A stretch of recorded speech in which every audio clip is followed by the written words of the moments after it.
You're listening to the Cyberwire Network, powered by N2K.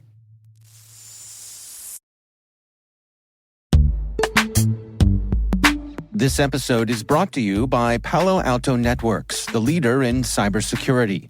As AI-driven attacks increase, organizations can't afford to have network security that's stuck in the past. Discover how Palo Alto Networks can help you predict what's coming and proactively secure against it with a zero-trust, AI-powered network security platform built to secure whatever, whenever, wherever. To learn more, visit paloaltonetworks.com/network security platform.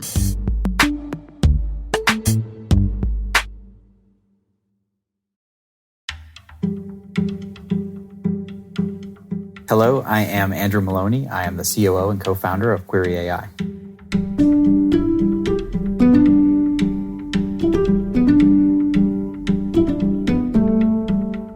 I grew up in a very blue-collar family, so it was a lot of tradecraft. My grandparents, my mom's side, were farmers. My father was in air conditioning. Grandfather was an electrician. I enjoyed a lot of those things, tinkering and such, growing up, but I was quick to learn that those were hard professions. I was a mechanic in high school for a while and realized that I didn't want to kind of follow in the footsteps of my father necessarily and work multiple jobs, and took an interest early on in computers. But I always liked the military as well and had aspirations to go and serve the country. So that's the direction I ended up taking, which also led me into a path where I could go into computers.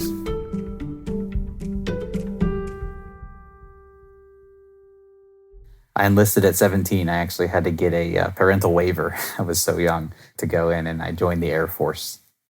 The Air Force was really good for me, and I always thought, special forces would be really cool. Tremendous respect for some of the special operations warfare fighters that we have.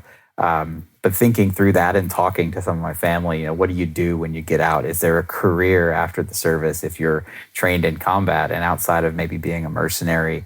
The answer to that is probably maybe not so much. That's kind of directly applicable. Tech and computers were just coming to mainstream. Still dial-up modems at the time.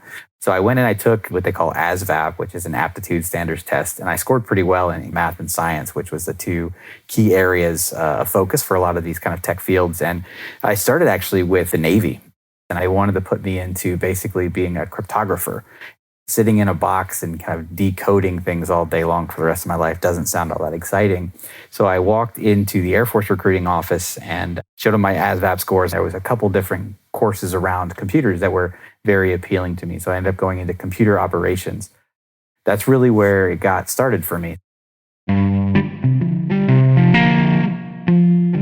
So I shipped off to basic shortly after, went into my tech school in Biloxi, Mississippi, and I took this curiosity but very minimal knowledge of computers, and they gave me some really good foundational information from there.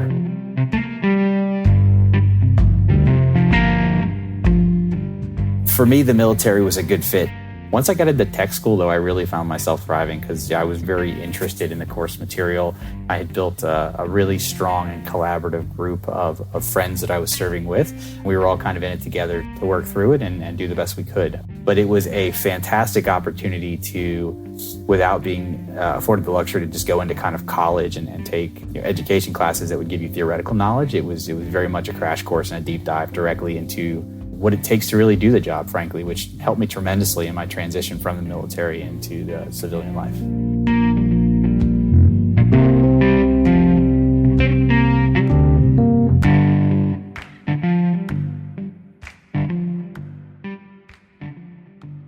When I was forward deployed to Oman around 2003, just after the start of the Iraq War, because of just not necessarily having a large pool to choose from, it's like, hey, can you do this? And if you're willing to kind of put the work in and volunteer, that's actually where I got my break into security. So I learned a tremendous amount in the military, hands-on, from what it means to operate at the help desk level, a lot of the kind of physical computer controls around processors and memories and how these things work. And you start to kind of put these building blocks in place, which I think is critical to what I do today and kind of security, right? Because all of these different components really have to fit together in order to effectively secure an environment. The more I learned, the more I realized I had to learn. It was like this never-ending thirst for knowledge.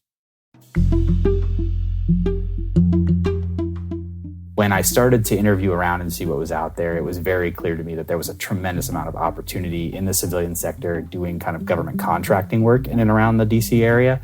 I landed a job through some government contractors supporting the FBI, and it was the Enterprise Security Operations Center stand-up. It was just after Robert Hansen, the notorious spy, had been busted. So it was really interesting as well, the work we were doing. I very much believed in, kind of similar to the mission of supporting our country directly as a service member.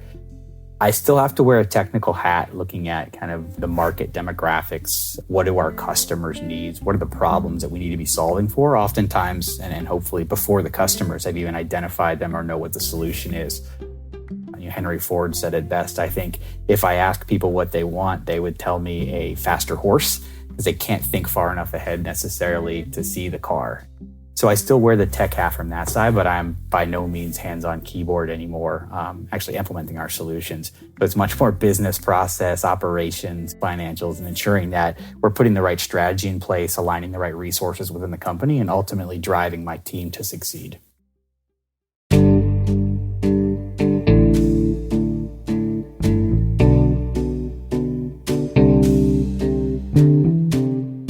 One of the interview questions I often ask is, what do I need to be able to do for you to make you successful? I've had a lot of different leaders in the past. I've hopefully taken some of the best of both from them. There's aspects of dictatorship in there, frankly, sometimes, because ultimately someone has to make a decision and be accountable for that decision. But I always want input, and everyone does have a seat at the table. I collectively get as much insights as I can from the team. I think it does take the village to really understand. I think transparency is key. That is an easy to use term, but I would say one of the biggest challenges throughout my career, and I would say kind of military onward, people often shy away from being direct and transparent, whether that's with peers, leaders, or even subordinates. What I find really brings people together, especially in times of struggle, is that everyone is on the same page, looking at what the challenges are, and we're aligned towards a common goal. So I would say something that we've instilled in the culture of Query AI from the very earliest inception is transparency. Some of the strongest lessons, I think, throughout my career and advice that I try to give when I have the opportunity to mentor people or talk through this, really regardless of their background, right? I mean, it all starts with you. You have to be driven, you have to be determined, and you have to be willing to put in the work. I think there are no handouts, right? And sometimes it's easy to forget when people are in these positions and you feel like, hey, I should have that job, that they did put in a lot of time to get there. It's going to take work. It's going to take effort. But if I'm persistent, I will ultimately get there. And that's the mindset. You got to be willing to put in the work. That's step one. Step two, never sell yourself short. Everyone does this, myself included. And I tell people all the time, the day that I stopped being a director and started becoming a VP is the day that I stopped selling myself as a director. You've got to keep pushing and you've got to believe in yourself and never sell yourself short.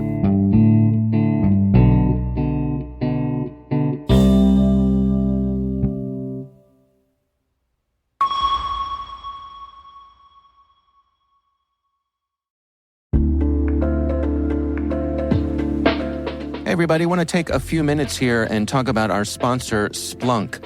You need to keep operations humming around the clock, but potential disruptions are everywhere.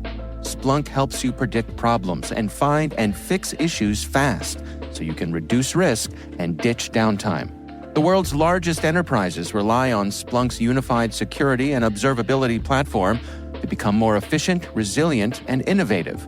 With Splunk, you can react quickly, evolve faster, and be ready for anything. Stay ahead of disruptions. Learn more at splunk.com/resilience.